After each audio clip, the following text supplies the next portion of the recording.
need to have the capacity for danger. You need to be dangerous, but you need to learn how to not use it except when it's necessary. And that is not the same as being harmless. Harmless, that's a terrible virtue. It's like a rabbit. There's nothing virtuous about harmlessness. It just means you're ineffectual. You should be competent, and that will move you up the hierarchy, and that will make you attractive, and for good reason, unless you want an incompetent mate, which is possible and happens, but isn't something that I would recommend. People will sometimes choose an incompetent mate because they're intimidated by competence, and so they'll settle for someone who they don't respect because they feel that they can master them and they won't be intimidated. But it's not a recipe for a happy life, I can tell you that. Well, you should be responsible because that's what a good citizen is. It's not, no, you should be responsible because you need to have a deep meaning in your life to offset the suffering so you don't get bitter. And the way you do that is to bear a heavy load, to get yourself in check for you now and for you in the future, and then to do the same for your family and your community, and that there's real nobility in that, and there's real meaning. And more, the other thing that I've been suggesting to people, and I also believe this, is that, and I think that the guys that have come to talk to me, especially the ones that have had real rough lives, they really understand this. If you don't get your act together and you let yourself slide, then what kind of moves in to take the place of what you could have been is something that's really not good at all.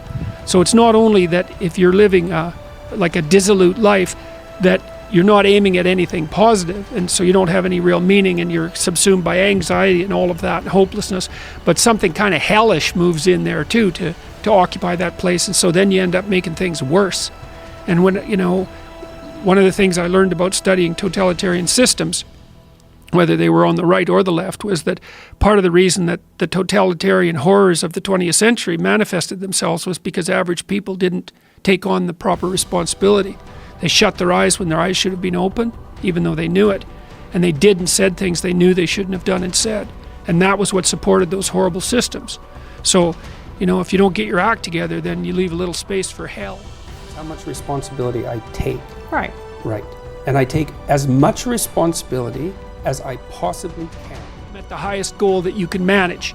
Okay, so you do that. And then what you'll find is that as you move towards the goal, there are certain things that you have to accomplish that frighten you. Maybe you have to learn to be a better speaker, a better writer, a better thinker. You have to be better to people around you, or you have to learn some new skills and you're afraid of that. Whatever, because it's going to stretch you if you pursue a goal, and so that'll put you up against challenges. Okay, so all the clinical data indicates, well, the opposite of safe spaces, as Jonathan Haidt has been pointing out, that what you want to do when you identify something that someone is avoiding that they need to do because they're afraid, you have them voluntarily confront it. And so you break it down. What you try to do if you're a behavior therapist is you break down the thing they're avoiding into smaller and smaller pieces until you find a piece that's small enough so they'll do it. And it doesn't really matter as long as they start it. Then they can put the next piece on and the next piece. And what happens is they don't get less afraid exactly, they get braver. They get it's like there's more of them. And here's why. So imagine you do something new, and that's informative, right? There's information in the action, and then you can incorporate that information and turn it into a skill and turn it into a transformation of your perceptions. So there's more to you because you've tried something new. So that's one thing. But the second thing is, and there's good biological evidence for this now, that if you put yourself in a new situation, then new genes code for new proteins and build new neural structures and new nervous system structures. Same thing happens to some degree when you work out, right? Because your muscles are responding to the load, but your nervous system does that too. So you imagine that there's a lot of potential you locked in your genetic code. And then if you put yourself in a new situation, then the stress, that's the situational stress that's produced by that particular situation, unlocks those genes and then builds new parts of you. And so that's very cool, because who knows how much there is locked inside of you. Okay, so now here's the idea. So let's assume that scales as you take on heavier and heavier loads. That more and more of you get more and more informed because you're doing more and more difficult things, but more and more of you gets unlocked. And so then what that would imply is that if you got to the point where you could look at the darkest things, so that would be the abyss, right? That would be the deepest abyss. If you could look at the harshest things, like the most brutal parts of the suffering of the world and the malevolence of people and society, if you could look at that straight and directly, that would turn you on maximally. And so that's the idea of rescuing your father, because imagine that you're like the potential composite of all the ancestral wisdom that's locked inside of you biologically. But that's not going to come out at all unless you stress yourself, unless you challenge yourself. And the bigger the challenge you take on, the more that's going to turn on. And so that as you take on a broader and broader range of challenges and you push yourself harder, then more and more of what you could be turns on, and that's equivalent to transforming yourself into the ancestral father.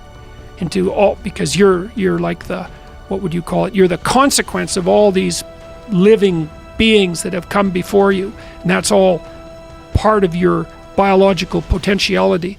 And then if you can push yourself, then all of that clicks on, and that turns you into who you could be. That's the re-representation of that positive ancestral father. So that's why you rescue your father from the belly of the beast. All the truth to the degree that we're capable of doing that. And then when you engage in this exchange of information, and to the degree that it's breaking you down a little bit and building you up in a different way, that's a little death and rebirth. There's constant little deaths and rebirths in a meaningful conversation. Then that keeps you alive and functioning. And that focuses you, like that speaks to you so deeply that focus happens without any consciousness. And that's meaning. And that's that line between chaos and order. And that's real. That has nothing, and I would say, here's another thing that's cool. So that line between chaos and order, that's the same thing that's happening when you're playing a game properly, right? Because you're in the game and you're exercising your skill, but you're pushing it.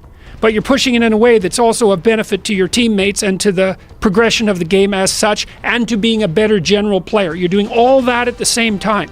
And you're evolved with enough natural intelligence so that the sum total output of your nervous system says to you, you're in the right place at the right time doing the right thing. And that's what makes your life meaningful. And that's real. And I think it's more real than anything else. I think it's more real than suffering. I think it's more real than malevolence, because it's the antidote to both of those. And so the whole moral relativism issue for me is a non-starter. It's just wrong. There's lots of ways of interpreting the world, but there aren't very many ways of interpreting it optimally. And you can feel when you're doing that. It makes you stronger. And then the people that come to me after my talks and say, well, I've been putting my life together. I've developed a vision.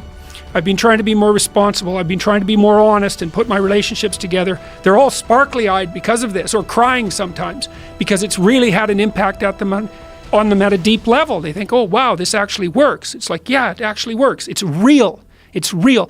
And I would say as well that that's associated with the idea of the deep Western idea of the logos, which is meaning in action and speech.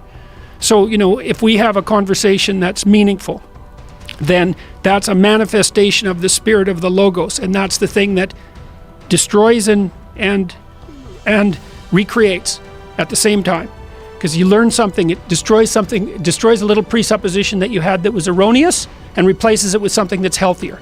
And every time you have a meaningful conversation, that happens. It's like a little tweak. Now, I wasn't quite right here. Click.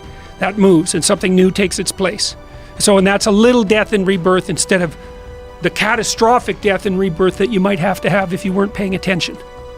So that's all tied together. That's all tied together with that phenomenon of meaning. And that's the same as the adoption of responsibility. That all ties together so nicely.